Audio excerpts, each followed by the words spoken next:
She was thrown out onto the street with nothing but a ragcloth suitcase, an 84-year-old mother clinging to her arm, and the certainty that she would never set foot in that house again. Yet, the place where desperation drove them hid a surprise the entire town had long forgotten. Can you imagine watching the door of your own home slam shut in your face, and still having to appear strong before an elderly mother who can barely see, not knowing which way down the road to turn? This story took place during the bitter winter of 1913 in the settlement of Blackwood Ridge, a forgotten patch of the interior, surrounded by hills, red clay, and the heavy silence that falls after the 6 o'clock prayers. Before we continue this story, go ahead and subscribe to the channel and hit that like button down below, because the end of this journey will show you that destiny takes turns we can't even imagine. What this woman found in that place changed not only her fate, but that of an entire community. And tell me in the comments which city you're watching this story from. It's always a joy to know how far these tales travel. On that grey morning in January 1913, the dirt road that cut through Blackwood Ridge was sodden with a fine drizzle that couldn't decide if it wanted to be rain or mist. The clay clung to Rose Amelia Miller's shoes with every step, dragging her body backward, as if trying to remind her of everything she was leaving behind. Beside her, practically hanging off her arm, was Mama Olivia, her 84-year-old mother, her body frail, a threadbare shawl draped over her shoulders, taking short breaths against the cold that seeped into her chest. In her free hand, Rose carried an old, stuffed fabric suitcase containing the little she had managed to save in haste. 2 skirts, 3 worn blouses, a patched sheet, and a dented pot. Behind them, the white house where they had lived for the past few years shrank with every step until it became just another rectangle among the many timber shacks of the settlement. The door, which had been slammed shut with force by her brother-in-law Arthur earlier that dawn, now seemed merely closed, as if nothing had happened. But Rose still heard his voice in her head, dry and cutting, saying he had already done too much, that the colonel's orders were not up for discussion, and that from that day on the house belonged to the new overseer. As she walked, Rose tightened her grip on her mother's arm, trying to steady the old woman's legs on the slippery ground. Mama Olivia asked, in a raspy thread of a voice, where they were going. Rose took a deep breath, feeling the icy air scratch her throat, and replied that she was going to figure it out, but she wouldn't let her mother sleep on the street. The answer was more a promise than a certainty, and it stung her as if she had lied to a child. Until 2 years prior, Rose's life had a different shape. She remembered well waking up in the dark, lighting the wood stove in the simple wattle and daub house she shared with her husband, Frank Miller, a sharecropper on one of Colonel Silas Sterling's coffee slopes. The smell of coffee mixed with the dew and the cold earth, and there was a certain peace in the routine of watching Frank sharpen his machete, fix his hat on his head, and leave for the fields with a quick wave. It wasn't a life of plenty, but it was their life. Everything collapsed on a stifling afternoon in September, 2 years before this walk in the mud. A summer storm arrived early, heavy and charged. The soaked hillside gave way without warning, swallowing rows of coffee trees and the men working there. They brought Frank's body back on the back of a mule, covered by a sheet. Rose never forgot the color of the mud, mixed with dried blood on the hem of his trousers, and the heavy silence of the other sharecroppers who didn't dare look her in the eye. The wake was quick, with tallow candles and muttered prayers. The next day, her husband's debts she didn't even know existed, came knocking at the door. With no man registered on the farm's payroll, with no land in her name, with nothing she could call her own, Rose was pushed into the home of her brother-in-law, Arthur, Frank's brother, who lived closer to the center of the settlement. They were given a cramped room in the back, with a wooden bed that creaked and a window with no glass. In exchange, Rose washed clothes for the entire family, scrubbed floors, cooked, and hauled water. She often heard Arthur's wife grumble that their house was neither a widow's asylum nor a nursing home, but she always stayed silent, swallowing the humiliation like bitter medicine. For 2 years she endured in silence, repeating to herself that it was only until she got back on her feet, until she saved some money, until God opened another door. That door slammed shut for good on a dawn of biting wind, when Arthur entered the room with a crumpled piece of paper in his hand and a gaze that avoided hers. He told her in a low tone that the colonel had bought the whole house, that he now needed the space to lodge a new overseer, a trusted man coming from another region. He said he had tried to negotiate, but when faced with a colonel's order, those who resisted ended up losing. He handed Rose the folded sheet and ordered her to pack her things that very day. Rose asked where he expected her to go with a sick old woman on her arm. Arthur looked away, muttered that it was no longer his problem, that he had already done his duty when he took them in. He threw one last cutting phrase at her, saying that a widow woman needed to learn to fend for herself because the world didn't stop for anyone's tears. Those words stuck in Rose's chest like a thorn. When the news that the sharecropper's widow was being put out on the street ran through the settlement, little changed. 2 or 3 neighbors whispered at their gates. A few men at the general store shook their heads, saying it was a pity, but no one offered a roof. The fear of crossing the colonel weighed heavier than compassion. Rose, after crying in secret in the empty corral behind the house, wiped her face with the hem of her skirt and decided to go to Mrs. Gable's mercantile, the woman who knew the most about street gossip, in search of any clue of where she could tuck herself away with her mother. In the store, the smell of fresh coffee mixed with tobacco, kerosene, and freshly cut molasses candy.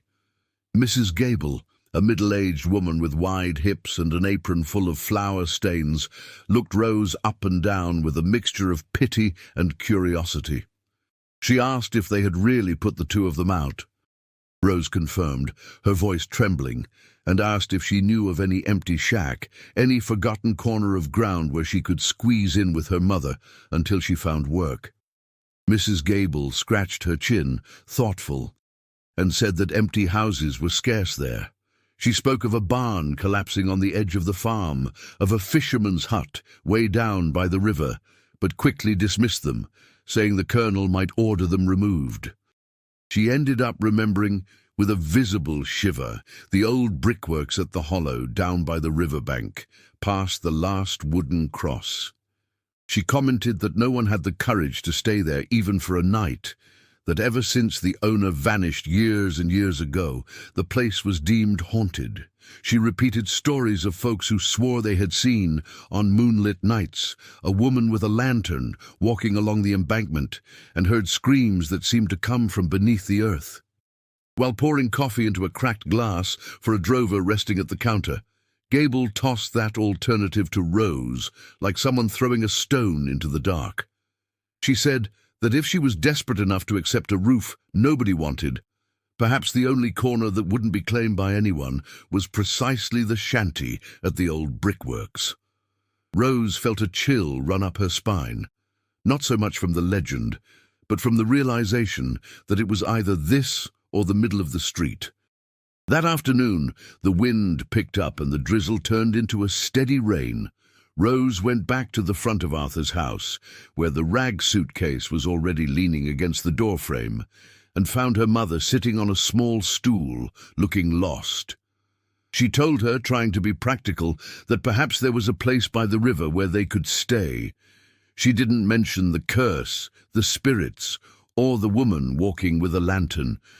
She simply said it was an old, abandoned house, but it had a roof. Mama Olivia closed her eyes for a moment and murmured that God does not leave those who still need to serve unprotected. That sentence, so simple, gave Rose the courage she was missing. And so, a few hours later, the 2 were walking down the mud road toward the edge of the settlement, passing the last dark wooden cross planted by the roadside. As they moved away from the houses, the sounds grew sparse. Left behind was the noise of conversations at the store, the blacksmith's hammer, the barking of dogs. Ahead, only the noise of rain on leaves, the croaking of frogs in the ditch, and the creaking of a distant ox cart. The cold seemed to rise from the ground, piercing the worn soles of Rose's shoes and climbing up to her knees. When the shanty of the brickworks finally appeared before them, Rose felt her heart beat faster. It was a low structure, with walls of cracked mud and broken tiles, with what must have once been a tall chimney, now half tilted to the side. The wooden gate no longer existed. In its place, a dark gap opened onto a muddy courtyard, where weeds grew between broken bricks and charred wood scraps. The windows, glassless, looked like empty eyes watching their arrival. Rose helped her mother up the small embankment, bracing their feet on slippery stones, and the two entered the courtyard. A strong smell of mold and forgotten things hit them at once. Inside, the floor was packed earth, hard in some spots, soft in others, riddled with rat tracks. There were cobwebs in the corners, a pile of fallen tiles on one side, and an ancient kiln of high, cracked bricks, which had once been the heart of the operation. Rainwater dripped from the ceiling in different places, forming puddles that reflected the grey light of the day. Rose felt like crying upon seeing the state of the place, but she swallowed the lump in her throat. She told her mother, in a gentle voice, that with a little cleaning it would get better, that at least here the wind didn't cut as sharp as on the street. Mama Olivia looked around, tightening her shawl, and murmured that she had seen worse. The phrase sounded like an attempt at comfort, but Rose noticed the tremor in her wrinkled hands. The first night in that place felt longer than all the nights Rose had ever lived. Using the little they had, she improvised a bed of straw and cloths in the driest corner, against the wall opposite the old furnace. She settled her mother there, covered her with the patched sheet, and lay down beside her, feeling her whole body aching from the day's comings and goings. She blew out the lamp, but the darkness that fell was so thick she preferred to let the flame burn a little longer, even if it meant wasting kerosene. The silence of the night wasn't exactly silence. There was the rhythmic sound of dripping water, the rushing river in the background, the distant howl of a dog, the flapping of a startled night bird. At certain moments, the wind passed through invisible cracks in the wall and produced a thin whistle, which made Rose remember the stories of wailing she had heard at the store hours before. Every creak of wood was a startle. Mama Olivia, restless, murmured fragments of prayers and mixed-up memories, calling for people who had died long ago. At daybreak, with the cold creeping under her skirt, Rose got up determined to make that place, however miserable, a minimally dignified shelter. She swept the floor with a dry branch she found outside, chasing away frightened rats and piles of accumulated dust. She gathered tiles that were still usable and tried to cover the most obvious holes in the roof. She cut back some weeds growing in the courtyard with a dull knife, clearing space to perhaps plant some seeds one day. Over the following days, she established a routine through sheer force of will. Early in the morning, she left her mother wrapped in the thickest shawl, with a tin cup of weak coffee in her trembling hands, and went down to the river with a bundle of laundry to wash, some hers, others she managed to get for pennies from braver locals who still accepted her service. The cold water hurt her cracked fingers, but Rose clung to this work as the only bridge between that shanty and the rest of the world. She returned before noon, heated a little beans and flour on an improvised stove, and gave her mother the best portions she could separate. Even so, the mark of rejection did not go unnoticed. When Rose went to the settlement to buy a little salt or soap, she felt eyes following her steps. Some women crossed themselves discreetly upon hearing her mention she now lived at the brickworks. A young boy whispered once that anyone who messed with a haunted house ended up bringing disgrace upon their own family. Others, more pious, offered a bit of greens or a piece of bread, but no one risked going there to visit them. It was as if, beyond poverty, the two carried a kind of invisible contagion. On one of these trips to the store, an old drover with a patchy beard and a faded hat struck up a conversation with Rose, curious about her courage to live in a place younger men avoided. He told her that in his youth he had seen the smoke from the brickworks rise high, when a woman named Kezia Rook ran the business with a firm hand. He said she was the type who didn't bow to any colonel, who took in abandoned children, who gave a plate of food to anyone passing on the road without asking where they came from. He also said that one day, suddenly, the brickworks went silent. He said rumors ran of witchcraft, of hidden gold, of evil tongues raised against her, and that after a strange fire that no one could say was accident or punishment, the place was never the same. These stories stuck in Rose's head when she returned to the shanty that late afternoon. While putting wood on the freshly lit fire to heat some water for her mother's bath, she glanced occasionally at the old furnace. There was something about that block of high, cracked bricks, darkened by ancient soot, that seemed to look back. The sensation was that of sharing the house not only with the past, but with a secret buried there, under the dust and hardened clay. It was on a clearer late afternoon, a few days later, that the first concrete clue appeared. The rain had given a truce, and a timid ray of sunlight entered through the opening in the roof, illuminating precisely the corner of the furnace Rose had touched the least. She decided to take advantage of the light and, grabbing the improvised broomstick, began to tap harder on the packed earth in front of the structure, intending to loosen clods of dirt and level the floor a bit. With each tap, a small cloud of dust rose along with the dull thud of wood or stone. At a certain point, however, the sound changed. Instead of the heavy thud came a hollow noise, as if there were an empty space underneath. Rose frowned, tapped again in the same spot, and the sound repeated, hollow, responding to the touch like a hidden drum. Her heart raced without her knowing exactly why. At that exact moment, Mama Olivia, who was dozing in a corner, began to stir restlessly. The fever that came and went in recent days seemed to have returned. In a semi-delirium, she began to speak of someone Rose didn't know.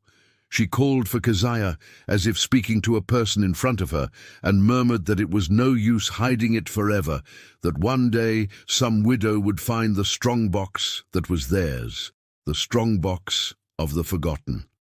She spoke in a trembling voice that the clay would return what it had kept. Her mother's words, mixed with the hollow sound coming from the ground, made Rose's scalp prickle. She knelt, passed a trembling hand over the earth at that different spot, and felt that the floor there seemed smoother, almost as if it had been smoothed on purpose. Using an old metal spoon, she began to dig carefully, removing layer after layer of compacted earth. With every scrape, her arm ached more, but curiosity and a strange sensation that she was touching something that wasn't hers alone drove her forward. After a few minutes, the tip of the spoon hit something hard that didn't feel like stone. Rose brushed the dirt away with her fingers and saw the outline of a different brick, less porous, as if placed there specifically to close a hole. She pulled hard, but the brick didn't budge. She went to get a knife, jammed the blade into the cracks and leveraged it. With a dry snap, the brick came loose, revealing a small, dark space just below. The smell that drifted out was of something kept for a long time, a mixture of iron, old paper, and dampness. Groping carefully, afraid of finding some critter, Rose felt something small and rigid wrapped in a greasy cloth. She pulled the bundle out, sat on the floor, leaning her back against the wall, and began to untie the fabric with shaking fingers. Inside the cloth was a darkened metal key, the size of a pinky finger, with a distinct design on the handle. And folded very small beside it, a piece of yellowed paper, almost disintegrating in her hands. Rose took the note near the window, trying to use the remaining light. The letters, written in ink that had nearly vanished, required effort to be deciphered. She couldn't read fluently, but she recognized letters, syllables. She could scrawl her husband's name and hers when needed. She took the paper to her mother, who even with tired eyes still saw words better than she did. Together, between pauses and short breaths, they pieced together the meaning of the message. The note said that whoever was reading those lines had likely already known the pain of losing everything. It said that if this pain had been great enough to lead her to that house rejected by everyone, then perhaps the person was precisely the one the author was waiting for. There was a phrase that spoke of a safe, of justice for widows and old folks with no one, and of a sort of promise that what was kept there was not to line the pockets of one person, but to pull from oblivion those who had always lived in it. At the end, a shaky signature with the initials K.R. Seeing those letters, Rose immediately remembered the name repeated by the drover and whispered by her mother in fever, Kezia Rook. The key in her hand suddenly felt heavy, as if it weren't just metal, but a choice. She stayed silent for a while, listening to Mama Olivia's raspy breathing, the river running in the background, and the distant hoot of an owl. She felt a mix of fear and hope, as if she stood at the edge of a road, splitting into two very different paths. That night, the cold seemed more biting than in previous days, although the fire in the stove burned higher.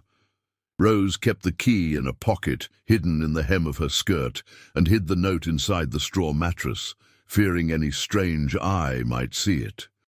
After giving her mother some hot tea and adjusting the shawl over her shoulders, she blew out the lamp and lay down. But sleep stubbornly refused to come. The image of the hole in the floor, the shaky handwriting on the paper, and the name Keziah swirled in her head like leaves caught in a whirlwind. At some point in the deep night, when the silence outside seemed even thicker, Rose heard a different sound. It wasn't the dripping water nor the rustling leaves. It was a step. Just one, then another, coming from outside, skirting the low wall that still remained in the courtyard. She held her breath, trying to distinguish if it was beast or man. The step stopped right near the crack between two boards in the wall, the one through which, by day, a sliver of light entered. Lying on her side, facing the wall, Rose saw a shadow projected on the floor that wasn't her mother's, nor hers. It was the outline of a hat of broad shoulders. The shadow remained motionless for a few seconds that felt like an eternity. Rose's heart beat so loud she thought whoever was outside could hear it.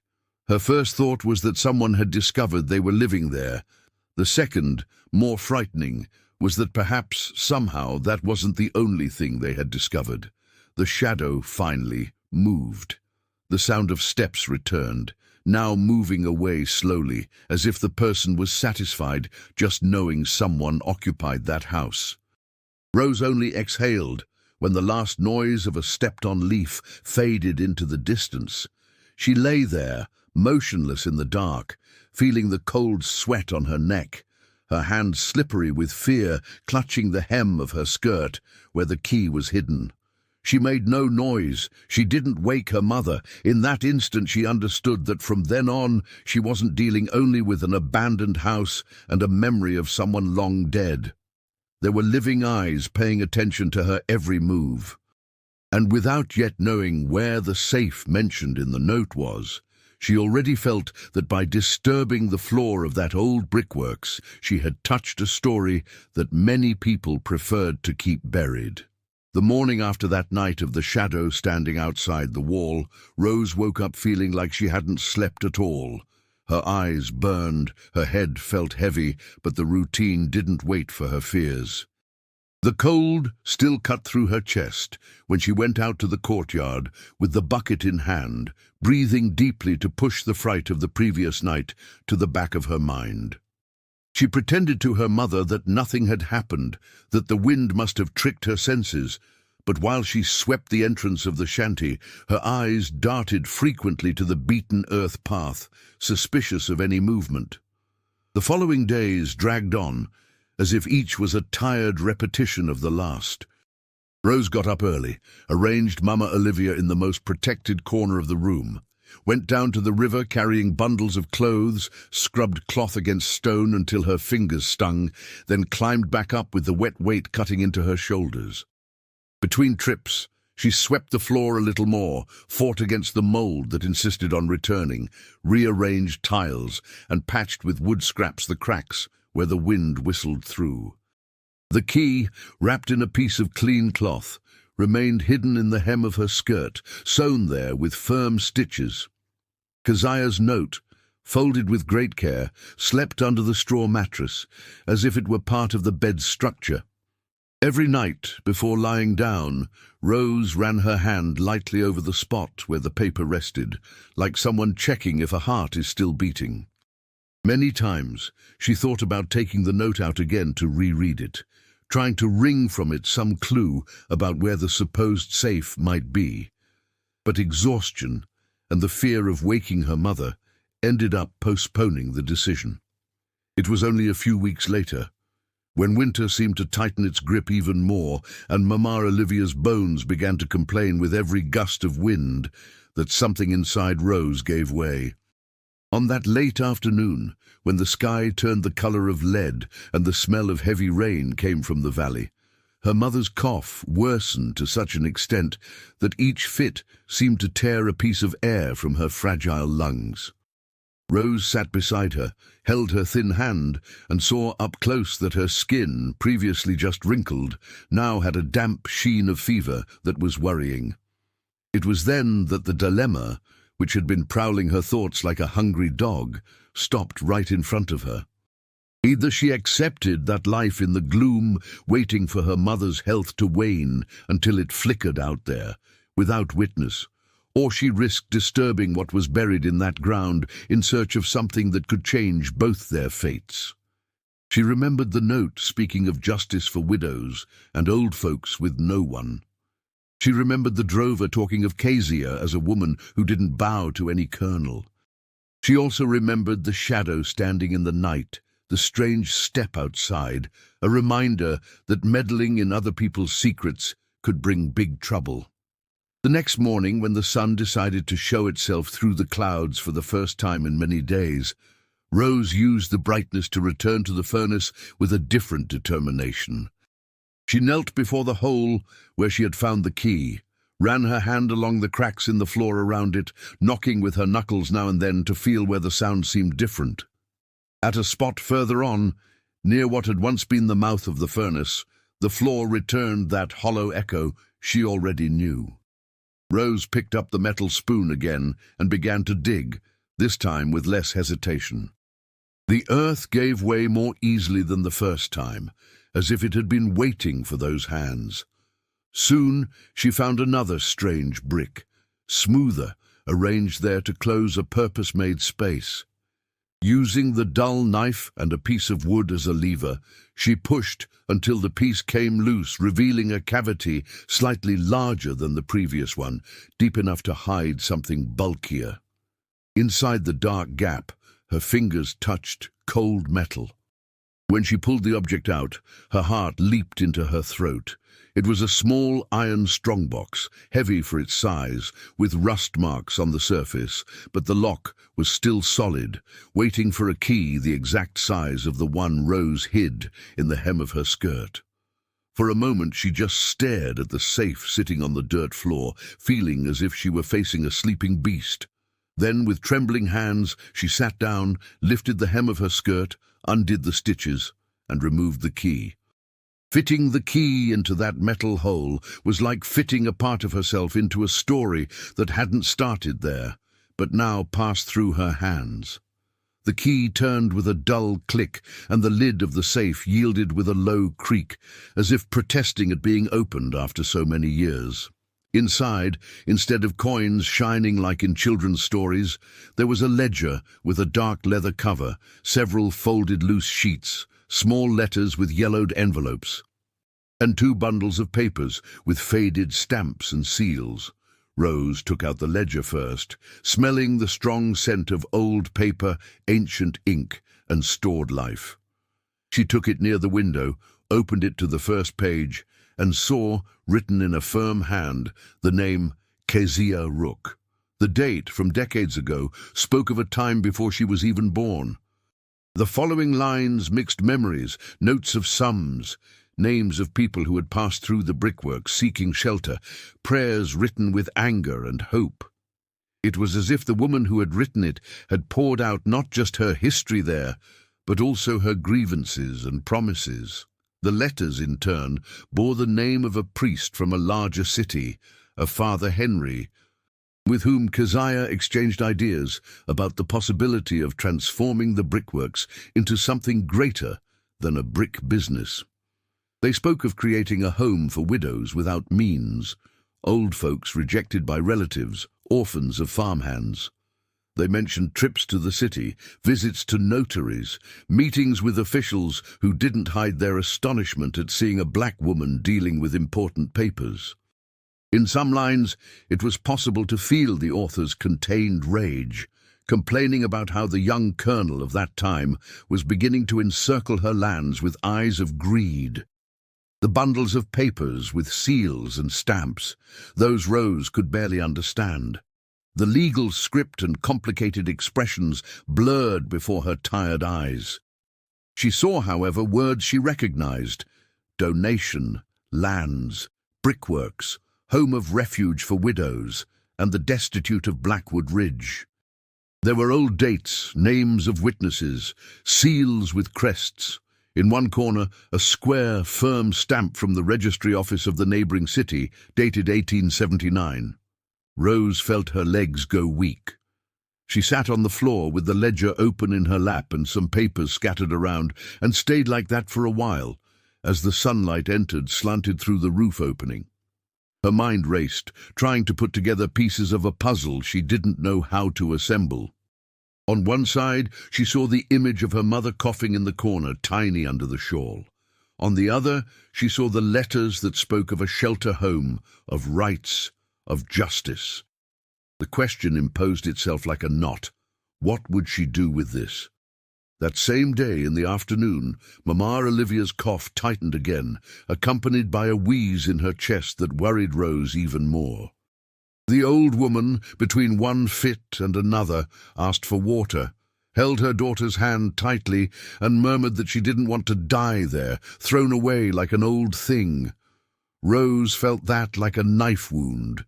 She realized she could no longer postpone seeking help. She remembered the small general store that also functioned as a pharmacy in the center of the settlement, and the man with round glasses, always in a coat stained with medicinal powder, who attended there. The next day, with the cold still cutting her face, Rose left her mother covered with every blanket they owned and hurried down the road to the settlement.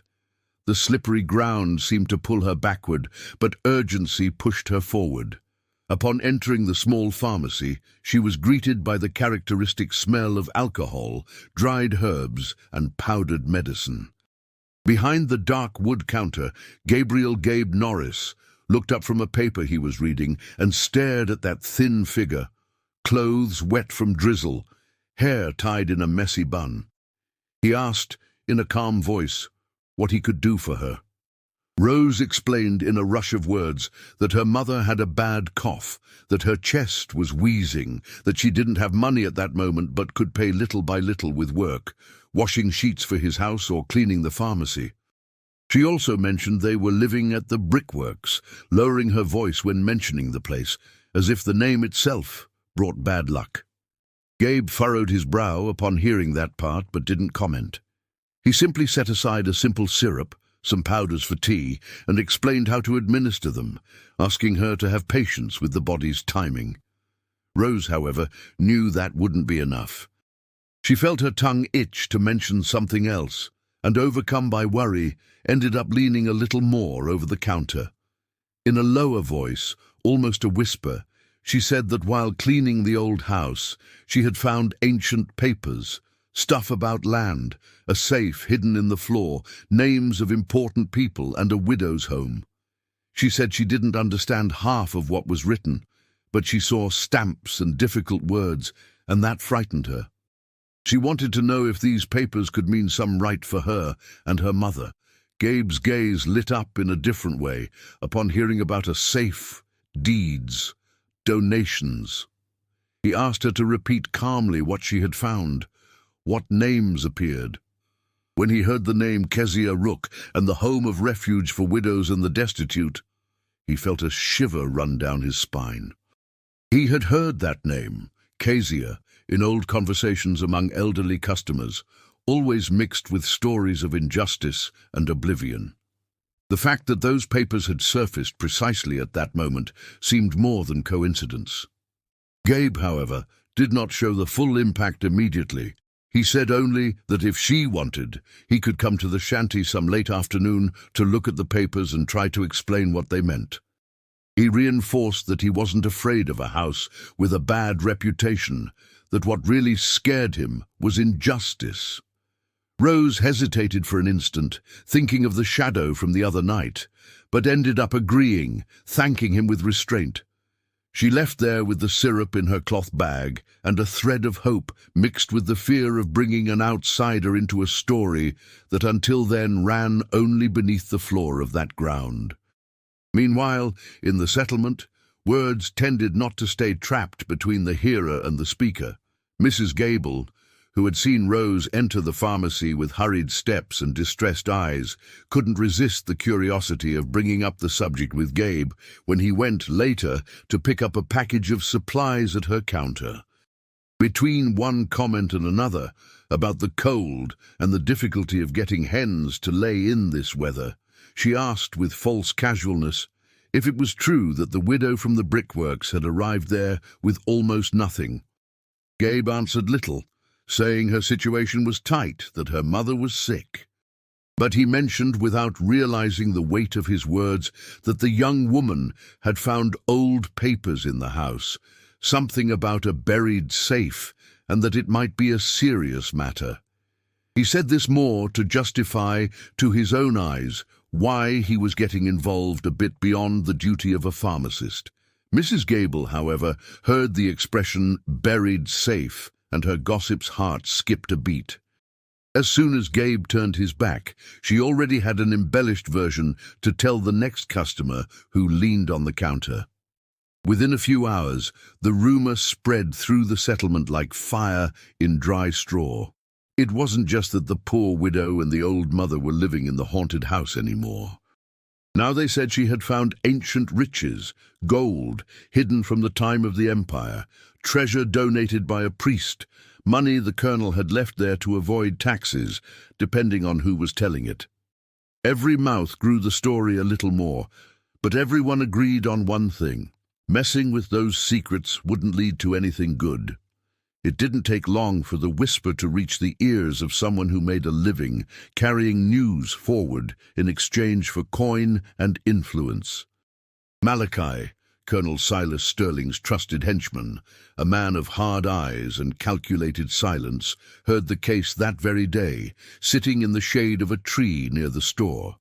A boy, wanting to impress him, commented that the widow of the brickworks had become rich overnight, that she had valuable papers. Malachi didn't believe the part about easy riches, but he recognized the danger of any story that combined the words safe, land, and the name of the old owner of the brickworks. At night, on the wide veranda of the big plantation house, while Colonel Sterling drank a glass of moonshine and watched the horizon darken over the crops, Malachi reported calmly what he had heard. He mentioned Rose's name, her situation, the decision to live at the brickworks, and finally the rumor about the safe. When he spoke the name Kezia Rook, he saw the colonel's eyes narrow. The past, which he insisted on keeping buried under decrees and fear, seemed to have decided to peek through a crack. Sterling wasn't a man easily frightened, but he knew well the crooked paths by which certain stories could reach the ears of city folk. He knew that if one day someone decided to dig through the registry books with attention, they might find things that would be very inconvenient for him. Kezia's old donation was one of them. So he reacted with his usual coldness. He ordered Malachi to go to the brickworks the next day, with friendly manners on the surface and hardness underneath, to find out exactly what that widow had found. He wanted to see, with his own eyes, if there were indeed papers that could bother him. The next afternoon, when the sun was already beginning to hide behind the hills and the cold blew from the river again, Rose heard the kettle hissing over the fire when she noticed a shape approaching up the path. A tall man, wide-brimmed hat, worn coat over his shirt, boots stepping firmly in the mud, outlined himself in the entrance of the shanty. Malachi took off his hat with a polite gesture, but the smile he sketched didn't reach his eyes. He asked if he could come in, saying he came in peace, bringing a message from the colonel. Rose felt her stomach tighten. The simple mention of Sterling's name made her skin crawl. She indicated a makeshift wooden bench and asked with contained humility what the colonel wanted with a poor wretch like her. Malachi explained with a voice too smooth to be sincere that the colonel had heard talk of old papers found there, that it could be dangerous stuff, trouble with the government, and that to avoid problems he wanted to help her, offering to keep those documents in a safe place. He reinforced that it was better not to mess with matters of land, of deeds, if one didn't have the schooling for it. As he spoke, Rose felt her hands sweat. She thought of the key in the hem of her skirt, thought of the now empty safe with the papers already hidden in another corner that only she and her mother knew. Without giving details, she replied that she had only found worthless junk, mouldy paper that could barely be read, and that she had already used most of it as fire starter. Malachi looked at her for a few seconds, trying to guess if she was lying. Then his eyes roamed every corner of the shanty, lingering a bit longer on the furnace area. He said, finally, that he hoped she had understood the message. It was better not to listen to folks who filled her head with ideas of rights, of justice. In this patch of the world, the one who decided what was right was the colonel. When he left, leaving deep boot marks in the courtyard mud, Rose stood in the doorway for a while, feeling the icy wind hit her face. The fear was back, multiplied. Now she was certain it wasn't just a curious shadow prowling the night. It was interested eyes, belonging to people accustomed to silencing problems at the root. At the end of that same afternoon, the sound of lighter steps rang out again at the entrance of the brickworks. Gabe arrived with a cloth bag slung over his shoulder, breathless from the climb, his hair messed up by the wind. He said he had come to see how her mother was, and that he also wanted, if she permitted, to look calmly at the papers from the safe.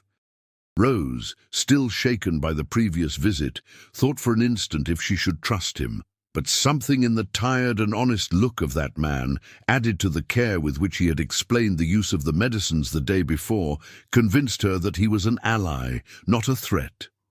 She led him to the driest corner of the house, pulled the packet of papers and Kezia's ledger from a makeshift hiding place between two loose boards, and placed everything in Gabe's hands.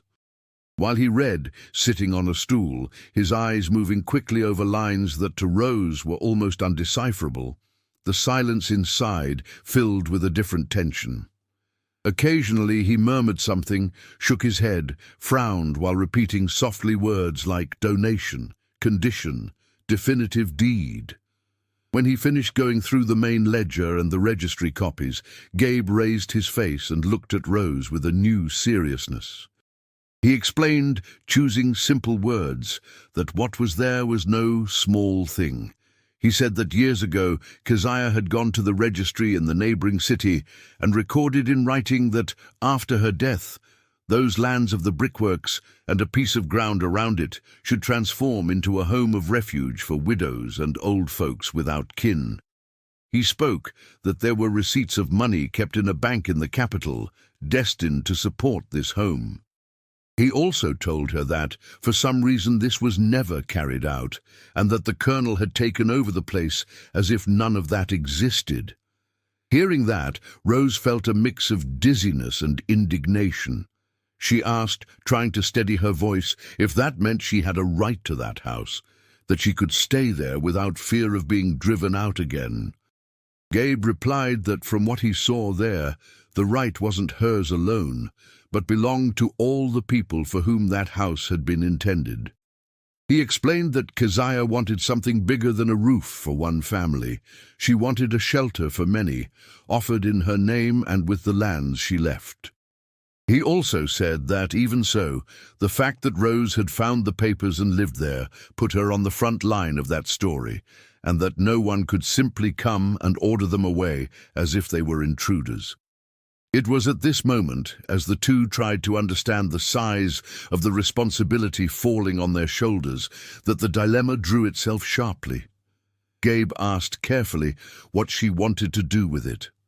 Rose, looking at her mother asleep in a corner, her chest rising and falling with effort, confessed that her first desire was to take those papers and try somehow to trade them for enough money to take her mother to a safer place, perhaps far from there, far from the Colonel's shadow. But at the same time, she said she couldn't ignore what she had read about Keziah's intention, about the refuge home. Gabe, hearing this, felt the weight of his own history knock at the door. He told her, for the first time, that he was also a widower. He said that years ago his pregnant wife had fallen ill during the night, and that he begged the Colonel for permission to take her to the big city, where there were real doctors. He recounted that Sterling refused, saying he didn't want to lose a worker for a few days of travel, that it was all just the exaggeration of a nervous man. A short time later, his wife died in his arms, and the son she carried never breathed. Since then, he carried the guilt of not having stood up to the Colonel with more force. As Gabe spoke, his voice choked, Rose realized that it wasn't just her story at stake here. There was a trail of pain crossing that settlement that passed through more than one life. When he suggested that perhaps it was time for someone finally to put these papers before people who could enforce what was written, she understood she wasn't alone in this risk. They decided right there that they would surrender nothing to the Colonel, no matter how many sleepless nights it cost them.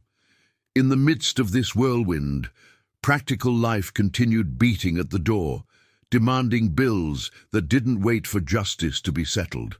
When Rose went to the store, days later, trying to buy a little more flour and kerosene, she found a different atmosphere.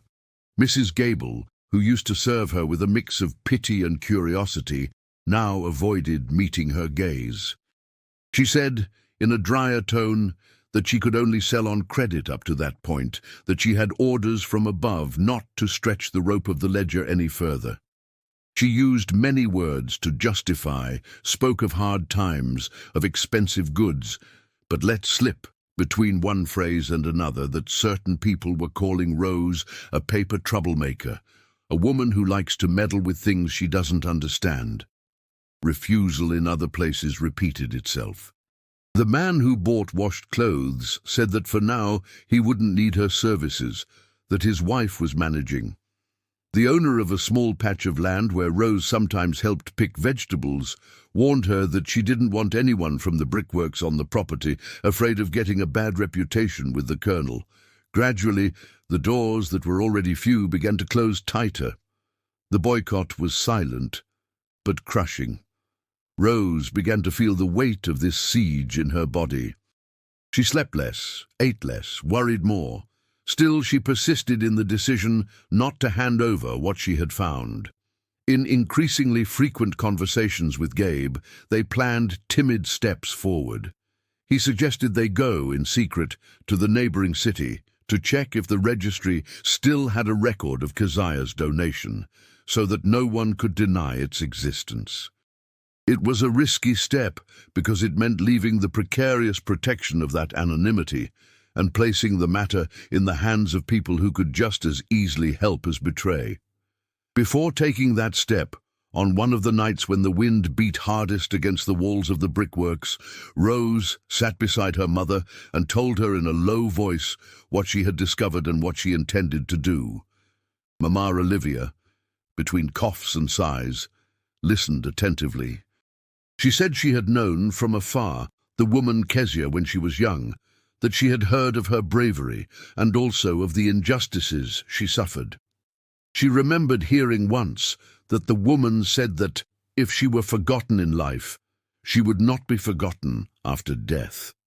In the end, she squeezed her daughter's hand with surprising strength for her age, and said that if God had let those papers fall precisely into the hands of a widow and a homeless old woman, perhaps it was because it was time to fulfill the promise that had stalled in time. A few days later, still under the August cold, Rose and Gabe set off toward the neighboring city, hiding the copy of the deed found in the safe in the inner pockets of their clothes. The trip, made in a borrowed ox cart, was long and uncomfortable. The slow sway of the vehicle, the constant noise of wooden wheels against the stones of the path, and the wind cutting their faces, made it clear that this was not a journey made for poor women asking for justice. Even so, they arrived at their destination at the end of the afternoon, tired but determined. At the registry, a hall with high walls and the smell of stacked paper, they were attended by a clerk with a thin mustache who looked at them with disdain upon learning they came from a small settlement. When Gabe mentioned the name Kezia Rook and the donation deed, the man raised an eyebrow, but by duty of office went to the back, dug through thick books, blew dust off old covers. After some time, he returned holding a volume bound in leather with the year 1879 engraved on the spine. Leafing through with fingers that left clean marks in the accumulated dust, he found, at last, the record. He read aloud the lines that confirmed what the papers from the safe already said. Keziah had donated the brickworks and part of the lands for the creation of the Home of Refuge for widows and the destitute, naming a priest as morally responsible for the execution of the will and registering a sum of money deposited in a bank. There was even a later note, with a stamp from decades prior, indicating that no one had ever appeared to formalize the opening of that house. Gabe asked, with the utmost respect he could maintain before the clerk's rudeness, for a notarized copy of that record. He paid the fee with the little money he had in savings, explaining to Rose on the way out that that paper had the force of law, that it wasn't just word of mouth. When they returned to the ox cart, with the sun already setting behind the mountain range, Rose pressed the document against her chest under her shawl, feeling she held something alive, capable of changing not only her life, but also that of other people. The return trip, made in silence for long stretches, brought with it a thread of hope. The two imagined plans, still diffuse, about how to use that record in favor of the cause that was beginning to take shape. Neither of them, however, imagined what they would find upon returning to the shanty. When the ox cart stopped at the top of the embankment and Rose hurried down, realizing that night was already falling over the river, the first thing she saw was the door of the brickworks hanging from one hinge, swinging in the wind as if it had been broken open with brutality. Her heart raced in a way that almost took her breath away. She ran across the muddy courtyard, tripping over fallen pieces of wood, entered the house, and found a scene of devastation. The straw mattress was torn, the blankets thrown on the floor, the improvised table turned on its side, the few utensils scattered or broken. The hole in the furnace, where the safe had been, was exposed with pieces of brick overturned, marks of tools carved into the earth. It was as if someone had dug there with rage, attempting to rip from the ground what they hadn't found before. In a corner, fallen near the wall, Mama Olivia breathed with difficulty, her face too pale, the shawl twisted around her body as if she had been pulled in an unequal struggle. Rose ran to her mother, lifted her head carefully, and asked what had happened. The old woman, between one moan and another, managed to say that men had entered, overturned everything, asked for papers, for a key, for a safe. She, with the few strength she had, tried to stop them from advancing further, placing herself in front of the furnace. A shove was enough to knock her to the ground. Since then, she felt a sharp pain in her back and a weight in her chest greater than usual. Rose felt the world spin, while Gabe knelt beside the two, checking the elderly woman's condition with trained hands. She looked around, seeing materialize before her the concrete consequence of having unearthed buried secrets. There, between the mud trampled by strange boots and the fragile body of her mother lying on the cold floor, the dilemma that was previously traced in paper and ideas transformed into raw flesh. To what extent was it worth challenging the power of a man who didn't hesitate to send people into an old woman's house to overturn her little bit of world? At the same time, a small but insistent voice whispered inside her that if she backed down now, if she accepted silence and surrendered everything, she would be not only betraying Keziah, but condemning other widows and other old folks to live and die as shadows. It was with this conflict throbbing in her chest, between the urgency to save her mother and the weight of upholding a promise made decades before by a forgotten woman, that Rose realized her life had already passed the point of no return. It didn't matter how much fear she felt. What was at stake was greater than the cracked roof of the brickworks. And even if at that moment everything seemed dark, there still remained in her hands a piece of notarized paper and the company of a man who, like her, had reached the limit of enduring in silence. That night, she found her mother fallen on the cold floor. Rose felt the world had shrunk to fit within those cracked walls. While Gabe improvised a pillow with his own coat under Mama Olivia's head and ran his fingers delicately along her spine, trying to discover if any bone was out of place, Rose ran her eyes over the chaos around. Every thrown pot, every piece of torn cloth, every boot mark in the dirt was a clear message. Someone had gone there to rip out what they couldn't find before and didn't care about trampling the little dignity the two had left. Mama Olivia moaned softly with short breaths. She said, between broken words, that the men had arrived suddenly, without knocking, asking for the papers, the key, the safe. She recounted that she answered she knew nothing, that it was just an old house, but they didn't believe her. She tried to put herself in front of the furnace, as if that bit of fragile body could protect an entire past.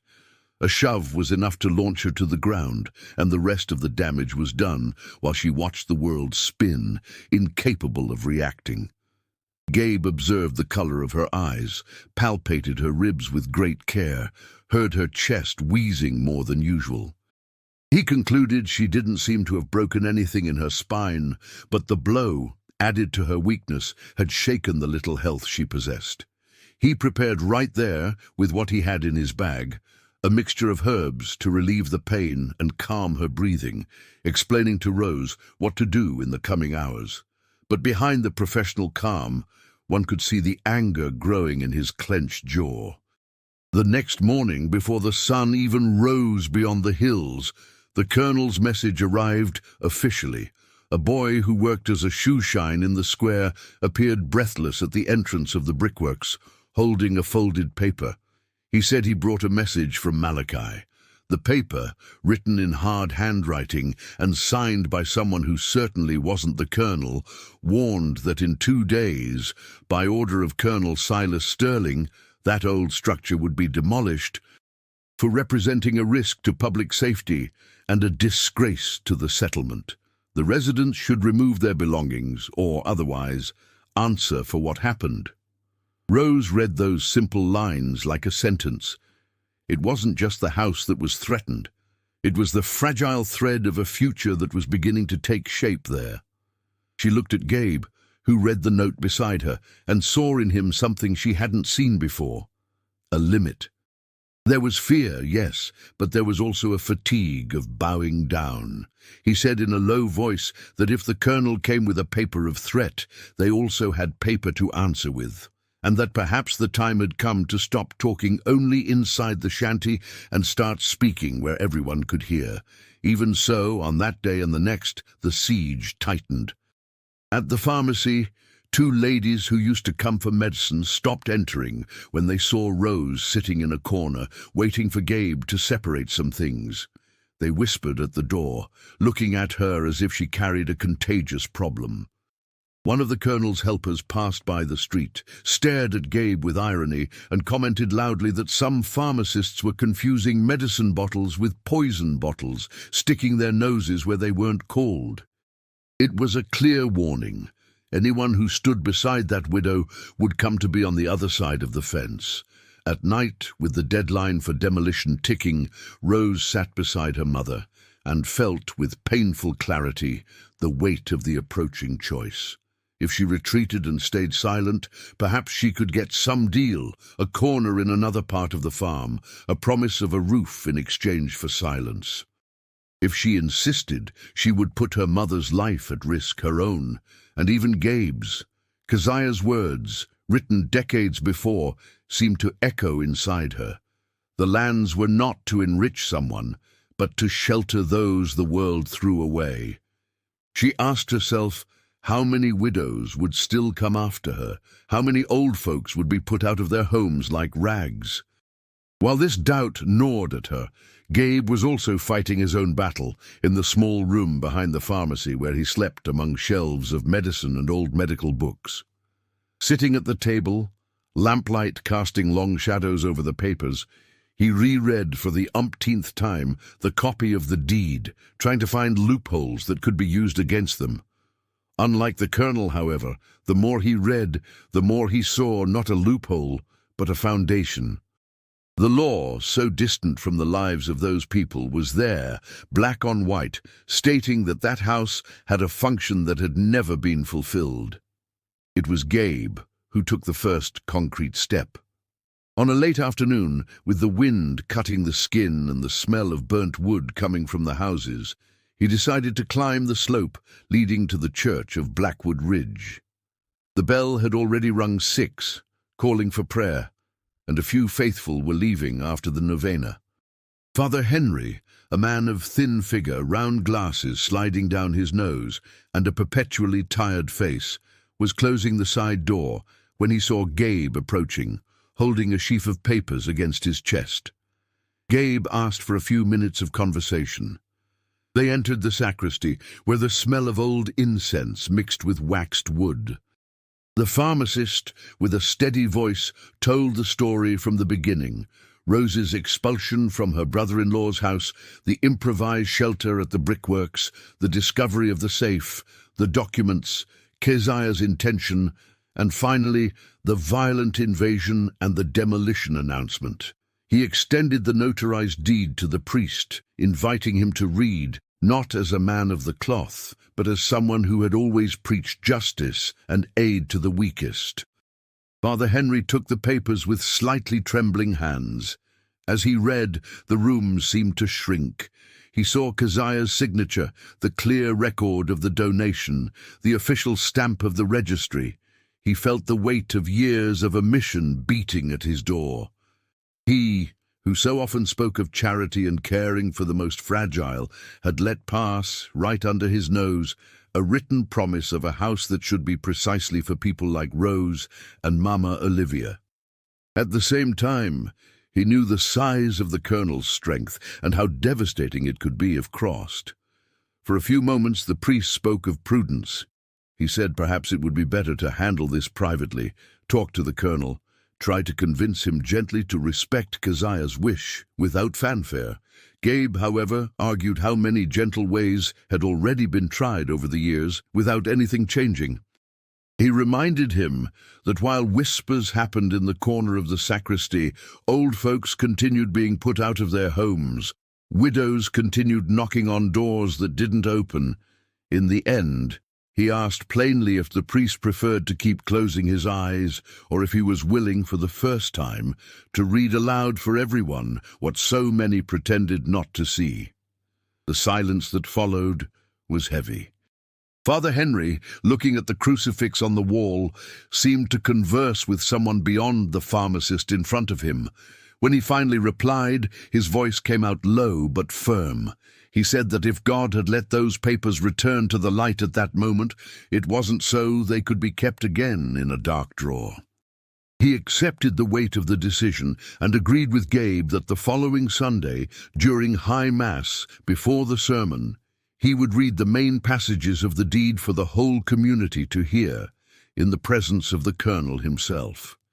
The night before the Mass, fear walked the same paths the faithful would use the next day.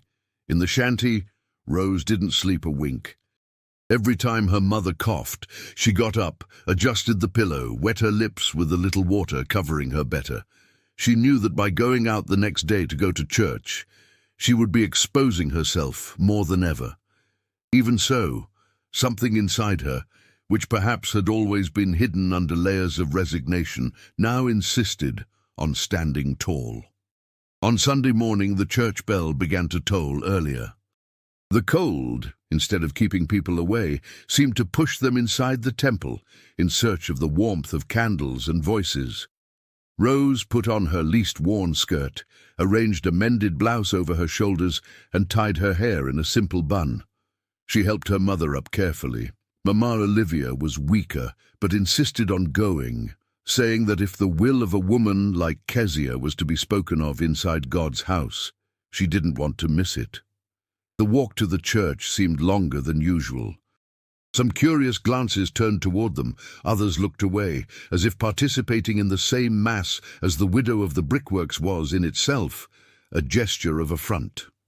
Rose felt her legs tremble, but kept walking, step by step, arm linked with her mother's. Beside them, a little behind, came Gabe, carrying with him the copy of the deed, folded carefully inside a thick paper envelope. When everyone was already inside the church, the murmur of the pews diminished. The interior of the temple, with its whitewashed walls and colored statues at the front, smelled of fresh incense and melted wax. Up front, almost always in the same place, Colonel Sterling sat with his family, occupying the widest pew as if he were a natural extension of the altar itself. His hat rested beside him, and his eyes roamed the rows, accustomed to measuring who was who in that small world. Mass began like so many others, familiar hymns, mechanical responses, readings. But at a certain moment, before Father Henry began the sermon, he took a deep breath and asked, with a voice a little hoarser than normal, for everyone to pay attention. He said he held in his hands an ancient, forgotten document that concerned not only a piece of land, but the fate of many lives in that settlement. Some present exchanged glances, curious. The colonel straightened his back on the bench, furrowing his brow. It was then that, amidst that silent tension, the narrator's voice would approach the listener with an invitation. If this story is touching your heart, you know what to do. Like, subscribe, and share with those you love. After this breath, attention returned completely to the scene in the church. With slightly trembling hands, Father Henry opened the notarized copy of Keziah Rook's deed. He read the donor's full name, the description of the brickworks, the surrounding land, the clear declaration that all of it should be destined, after her death, to the creation of the Home of Refuge for Widows and the Destitute of Blackwood Ridge. He also read the excerpt mentioning the money deposited in the capital to sustain that house and the appointment of a priest as morally responsible for ensuring her will was fulfilled. With every sentence, the murmuring increased. Some of the older folks shifted restlessly in the pews, as if something they had heard as children now returned with clarity. A lady in a flowered scarf whispered to her neighbor that she remembered, yes, the story of a Keziah who was wronged, and that she always found it strange the way the brickworks passed into the colonel's hands suddenly. Two men exchanged glances, thinking of relatives who had died in misery, never imagining there was, at least on paper, a place that should have welcomed them. When Father Henry finished reading, the silence was so dense one could hear the wick of the lamp burning near the altar. He closed the document, looked at the assembly, and with the courage of someone who knows he won't be able to sleep anymore if he stays silent, said that that donation had never been fulfilled. He declared, without beating around the bush, that Keziah's will had been swallowed by time and the omission of men, and that this was a sin as grave as many he had heard in confession over the years. The first to rise was Colonel Sterling. The pew he was on creaked under the sudden weight of the movement. He adjusted his vest, walked to the central aisle, and with the thick voice he used to give orders on the farm, said he found it very strange that such a paper would appear just now, so many years later, in the hands of people who until yesterday lived on charity and washing clothes.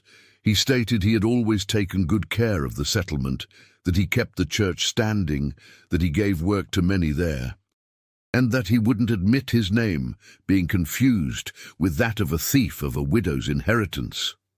Everyone's eyes turned to the front. Rose felt ice climb up her spine when the colonel's gaze swept the church until it landed on her, who was in one of the back rows beside Gabe and her mother. For a brief instant, she thought about lowering her head, shrinking, pretending she had nothing to do with it. But the memory of herself being put out of her brother-in-law's house, suitcase in hand and mother hanging on her arm, came with such force that it pushed her body forward. Without realizing exactly how her feet moved, Rose found herself standing in the central aisle between the pew where she was and the altar. Her legs trembled, but her voice, when it came out, surprised even her. She said it was true, she had found the papers at the brickworks, that she hadn't invented anything. She told in a few words how she dug the ground, how she found the safe, how Keziah's note spoke of justice for widows and old folks with no one. She also spoke that she didn't want to take anything from anyone for herself, but that she couldn't close her eyes to a house that for so long should exist for people like her and like her own mother. Gabe approached, positioning himself beside her like someone declaring, with the gesture, which side he is on.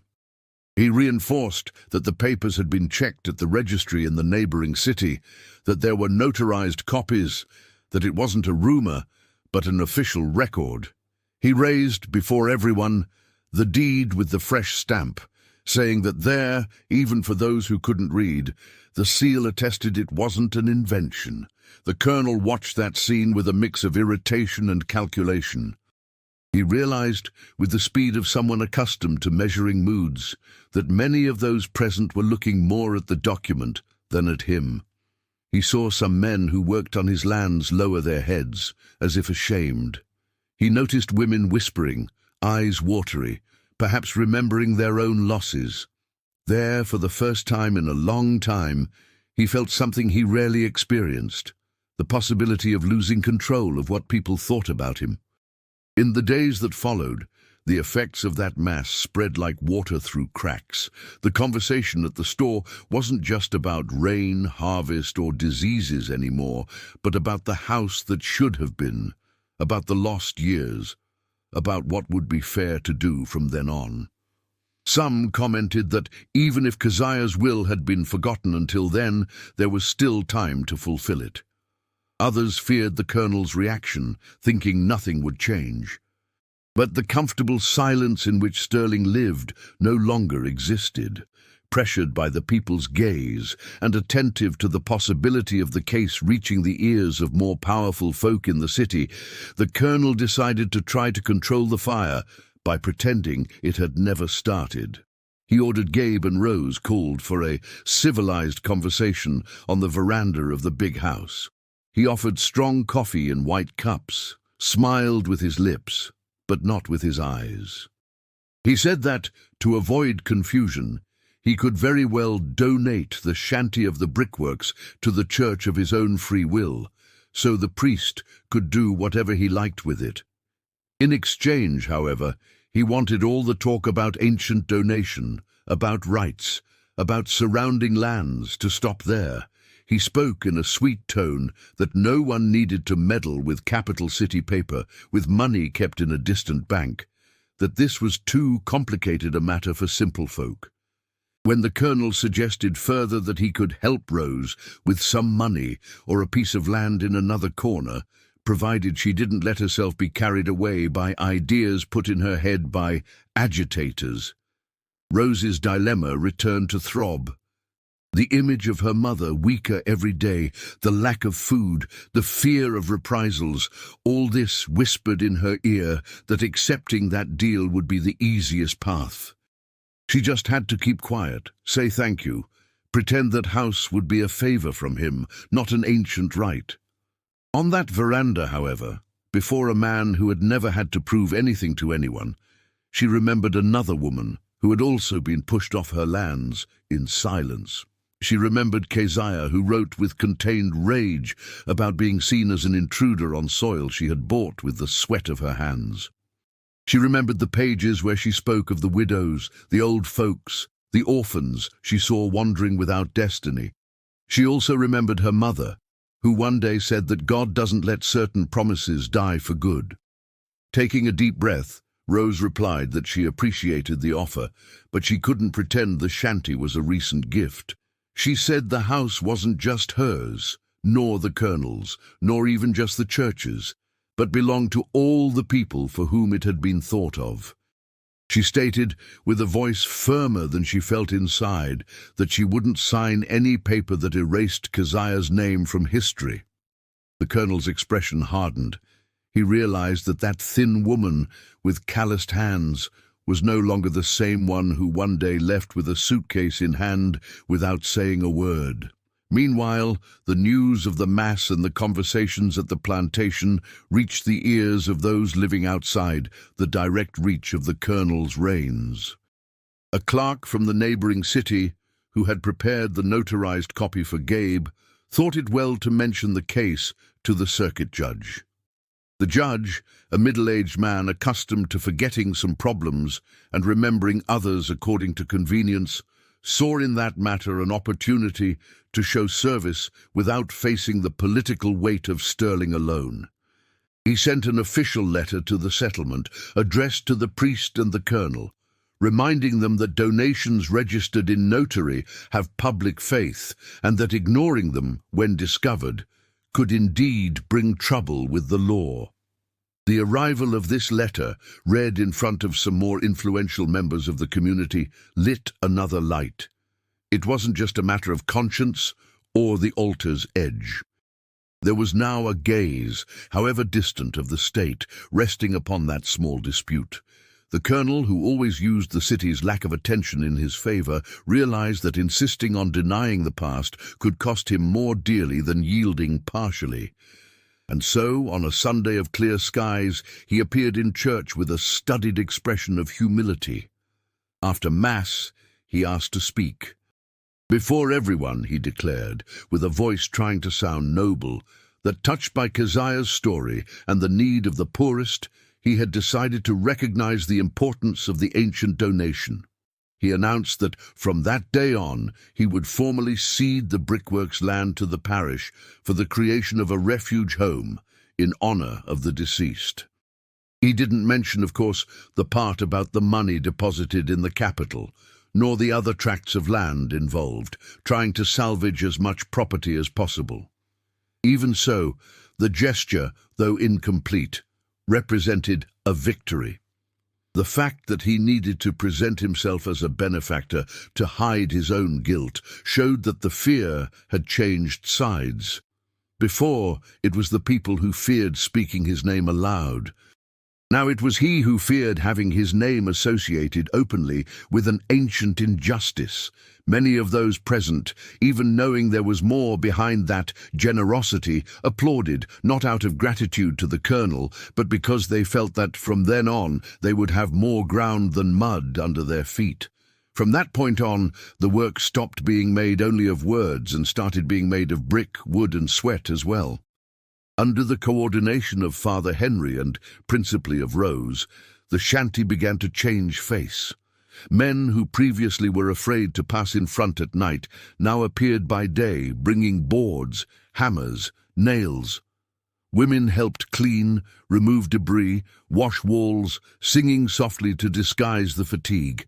Some sharecroppers donated leftover tiles, a small farmer offered chickens to start a community coop, a blacksmith lent tools. Gabe, besides continuing to care for Mama Olivia's health and that of other sick people, used the knowledge he had of plants and medicines to design a small medicinal herb garden in the back of the house, thinking of the future residents. In discreet trips later, he helped recover little by little part of the money Keziah had left in the capital, facing bureaucracies and mistrust. But now, with the moral pressure and backing of documents, no one dared deny any more. While the walls of the old brickworks received fresh plaster, Rose's heart underwent a similar renovation. At first, she saw herself as a mere temporary occupant, someone who had stumbled upon a secret bigger than herself. Over time, she began to realize she was treated by others as a reference. Suddenly, people didn't come just to ask for a little water or food. They came to ask for advice, ask what she thought was fair, ask for help to direct elderly relatives to the future home. This frightened her, but also filled her with a type of responsibility that came neither from a colonel nor a notary. It came from respect. Mama Olivia, even with her health still fragile, seemed to gain a breath of life every time she saw a new tile being placed, a new room being raised. She sat in a rocking chair someone had donated and stayed on the improvised porch, following the comings and goings of people. Many times, younger women came to sit beside her for a few minutes, listening to stories of when she was young, of the struggles she had seen, of the fears she learned to face with prayer and stubbornness. The old woman, who previously felt like a burden, was now regarded as a root. Months later, when most of the work was ready, a small ceremony marked the official opening of the Keziah Rook Home of Refuge. The facade, still simple, had received a coat of fresh whitewash. Over the door, someone had painted with neat lettering the full name of the house without abbreviations. In the yard, a wood stove smoked with large pots of food made in a joint effort. People from all over the settlement gathered, curious to see what had been born from what one day many called a curse. The first residents arrived gradually, a sharecropper's widow who had been invited to leave her son-in-law's family room. A childless lady who lived on charity in a damp basement. A very old man, abandoned by distant relatives who moved to the city. They crossed the door with hesitant steps, carrying meager bags, but were received with a smile and respect, not as a burden. Each one got a clean mattress, a place at the table, and principally the feeling that for the first time in a long while, that roof couldn't be taken from them overnight by someone's whim. Rose walked through the house on that inauguration day with a mix of disbelief and pride. She remembered clearly the day she entered there for the first time, seeing only mold, darkness, and a promise of misery. Now she could see simple curtains on the windows, made-up beds, the smell of good food coming from the kitchen, voices chatting softly in the hallway. At times, she touched her hand to the freshly painted wall as if she needed to be sure that was solid. The impact on the life of the settlement began to be noticed outside the walls of the house too.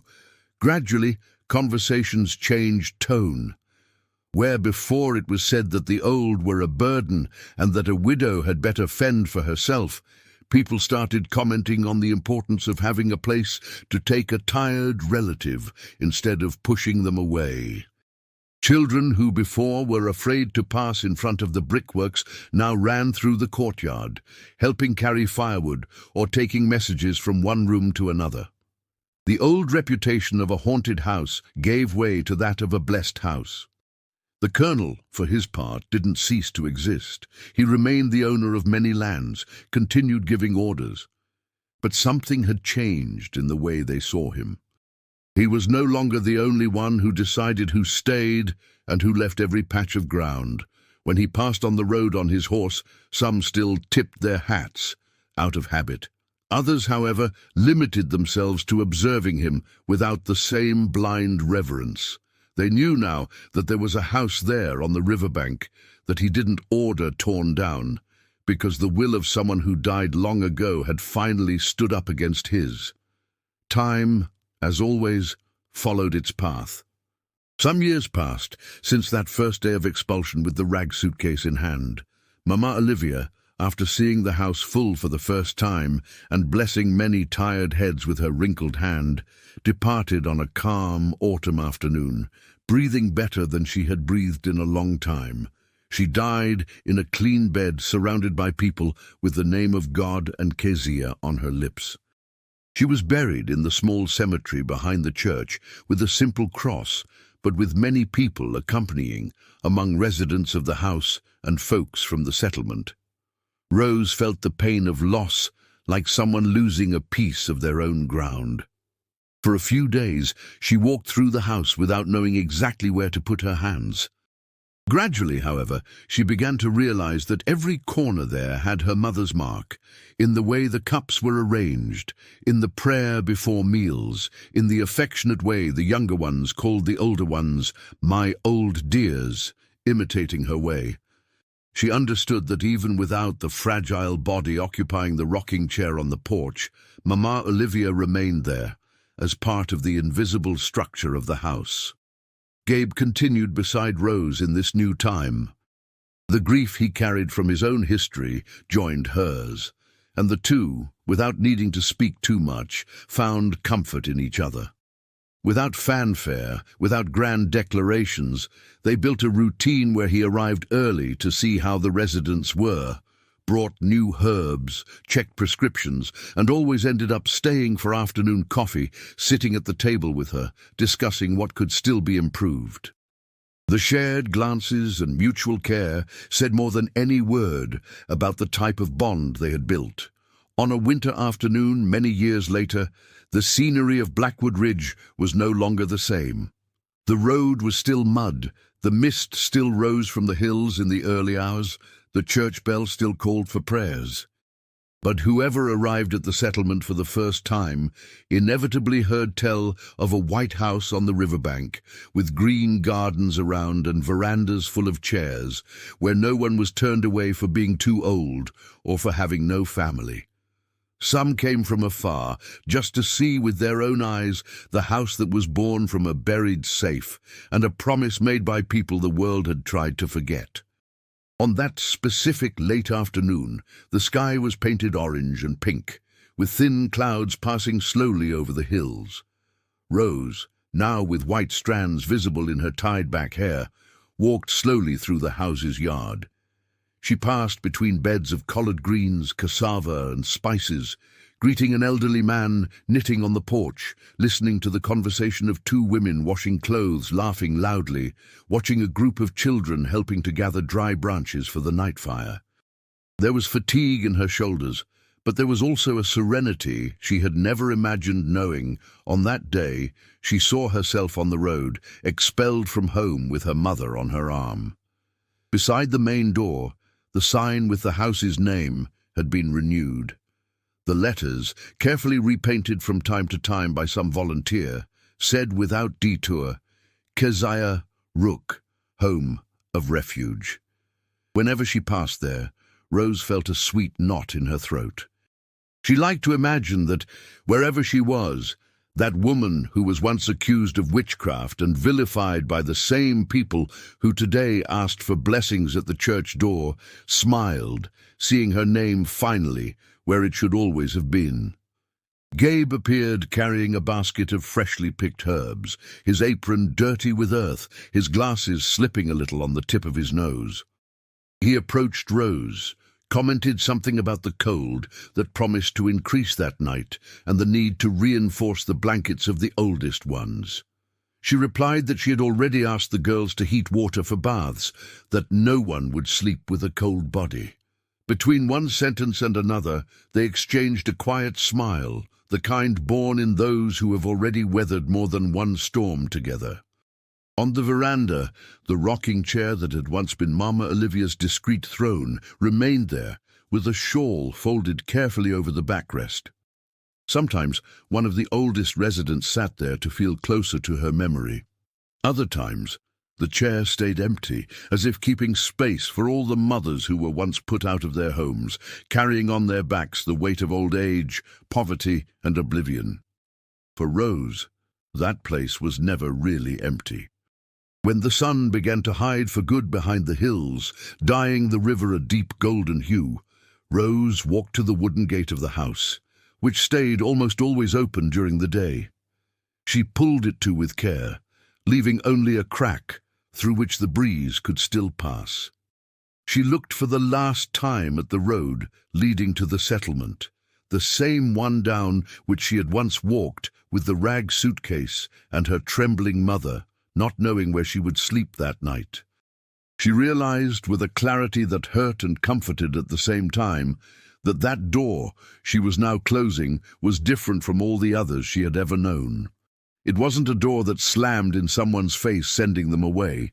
It was a door built with her own hands, with Gabe's, with those of so many other people, precisely to open when the world outside closed.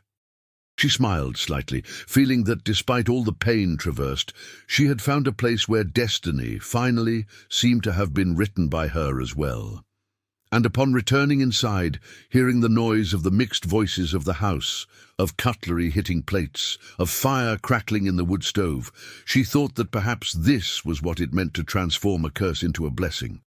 To take the door that one day closed with violence and, instead of just lamenting, learn to build. With calm and stubbornness, a new door made to never again leave anyone on the outside for lack of love or courage.